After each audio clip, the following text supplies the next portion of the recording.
Hello friends, मैं Rupendra HM. Beauty salon में आपका स्वागत करती हूँ। एंड आज हम बात करने वाले हैं क्रायोलॉन के कुछ ऐसे प्रोडक्ट जो आपको बाय करने चाहिए और कुछ ऐसे जो आपको बिल्कुल भी बाय नहीं करने चाहिए।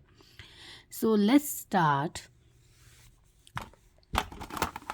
डर्मा कैमोफ्लोज जो सब जानते हैं एंड सबको इसके यूज़ के बारे में पता है। ऑयली स्किन और समर में सबसे ज़्यादा यूज़ होने वाले प्रोडक्ट हैं और कुछ लोग इसको विंटर में भी यूज़ करते हैं। बट कैसे? इतना थिक प्रोडक्ट है और इतना ड्राई प्रोडक्ट है, कैसे यूज़ कर सकते हैं? So we will use with makeup Kryolan blend. The name is blend. तो आपको इसकी एक ड्रॉप डाल के अगर आप इसको यूज़ करेंगे तो ये इसकी जो थिकनेस है वो ख़त्म हो जाएगी, थोड़ा मेल्ट हो जाएगा एंड लगाने में बहुत सॉफ्ट हो जाएगा, क्रीमी टेक्सचर हो जाएगा। सो हमने अपनी जो वैनिटी लेनी है ब्राइडल के लिए या कैजुअल मेकअप के लिए, रिसेप्शन के लिए, इस वो आप must buy the Kryolan derma camouflage. Okay guys, so second हमारा है favourite product derma, sorry it's not derma, it's a makeup blend. 1 drops डालना है और जो इसकी थिकनेस है वो बहुत ज़्यादा सॉफ्ट हो जाएगी। उसके बाद बारी आती है हमारा next product Kryolan makeup eye shadow. जो ये क्रायोलॉन का मेकअप है, प्रोफेशनल मेकअप की आई शेडोज़ हैं, मैं किसी को रिकमेंड नहीं करूँगी। मतलब पर्सनली कलर्स ठीक हैं इसकी बट बहुत मैट है। So no, big no for me. I don't know किसी को पसंद है कि नहीं है, बट मुझे नहीं पसंद आया। सो कोई भी आई पैलेट मत लीजिएगा क्रायोलॉन का। नेक्स्ट है हमारा क्रायोलॉन का सुप्रा। सो सबको पता है कि सुप्रा कब यूज़ होता है। सुप्रा हमारी वेरी ड्राई स्किन में यूज़ होता है, जिनकी बहुत ज़्यादा ड्राई स्किन हो, और डर्मा हमारा ऑयली स्किन पे यूज़ होता है। इसकी जो आप थिकनेस देख सकते हैं और इसकी थिकनेस देख सकते हैं, आपको शायद आइडिया हो जाएगा कि मैंने टच किया है। ऑयल है सुप्रा में और इसमें ऑयल नहीं है डर्मा में। तो अगर हमने ये यूज़ करना है समर में तो हम यूज़ कर सकते हैं। स्पेशली तो मैं किसी को नहीं प्रेफर करूँगी कि आप यूज़ करें सुप्रा, लेकिन अगर बहुत ज़्यादा ड्राई स्किन है समर में किसी की, मतलब मई जून में वैसे ऐसे कस्टमर्स आते नहीं हैं, बट इन केस अगर आपके पास ऐसा कस्टमर है जो कहता है मेरी बहुत ड्राई स्किन है, मेरे फेस पे ऑयल नहीं आता, then you will use it. But उसके बाद आपको इसको सेट करने के लिए सेटिंग पाउडर यूज़ करना होगा।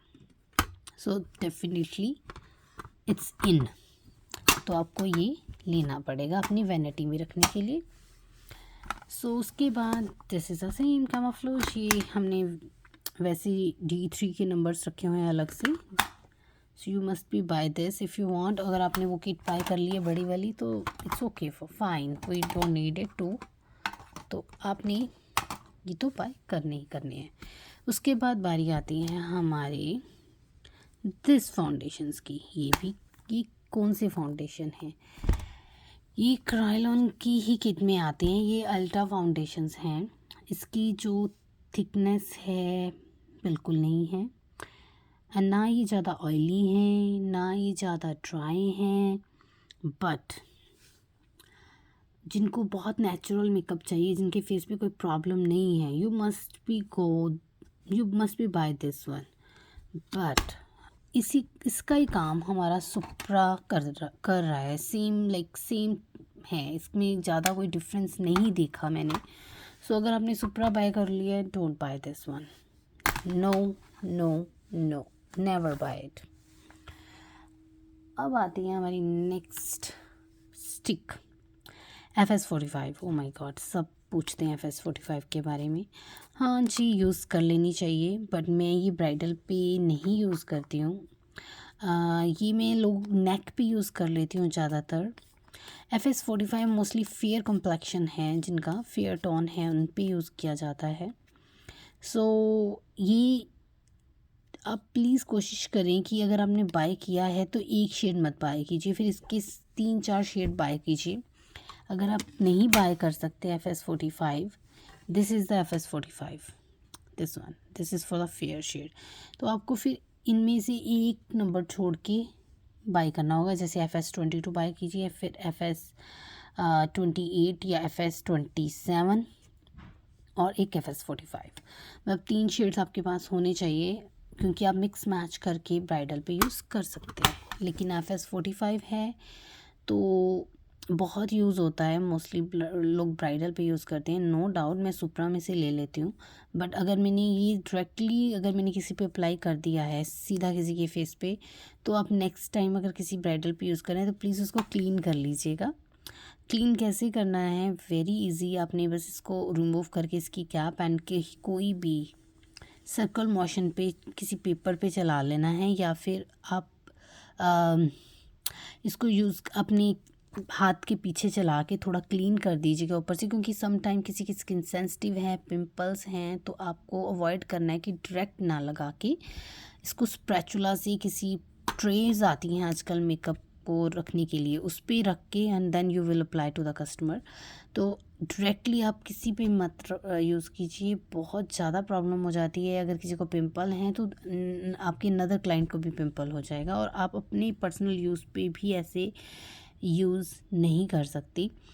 अगर आप स्पैचुला से निकाल रही हैं तो फिर आप ये ही स्टिक अपने पे यूज़ कर सकती हैं अगर आप चाहती हैं, लेकिन अगर आप स्पैचुला से नहीं निकाल रहे तो ये किसी की भी स्किन को प्रॉब्लम दे सकता है।